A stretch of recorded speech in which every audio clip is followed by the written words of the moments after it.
அறையில் ஆடிய பின் தான் ஒத்திகை பார்த்த பின் தான் அம்பலத்தில் ஆட வேண்டும். அதோட அன்று கண்ட மேனைக்கு அப்படியே இருக்கிறாள் அம்சவல்லி. நாளைக்கு கிடைக்க இருக்கின்ற 1000 பொற்காசை விட இன்றைக்கு கிடைக்க இருக்கின்ற அரை காசு எவ்வளவோ மேல், எவ்வளவோ உத்தமம்.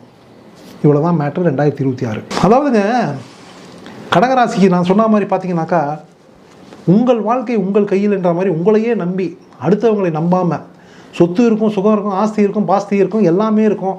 ஆனால் எல்லாம் பார்த்தீங்கன்னாக்கா நம்ம அனுபவிக்க முடியாத இடத்துல இருந்துகிட்டு இருப்பீங்க. இன்றைக்கும் பார்த்தீங்கன்னாக்கா 70 வயசு கடகராசிக்காரமாக உழைச்சி ஓடா போயிட்டுருக்கீங்க. ஒருவேளை சோத்துக்கு நாயா போய் அலைஞ்சிக்கிட்டு இருக்கீங்க. அதாவது வசதி இருக்கும், வாய்ப்பு இருக்கும், கை கெட்டினது வாய் கெட்டல.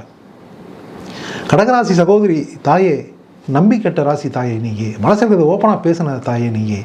அதாவது நீ சேர்த்து வச்சிருக்க சொத்து 5 பைசா பார்த்தீங்கன்னா உனக்கு நீ எடுத்துன்னு போகிறதுக்கே நீ மனசே வரலை. உனக்கு மனசு நீ நம்ம சேர்த்து வச்சிருக்க சொத்து நமக்கு தானே நீ நினைக்கிறதே இல்லை.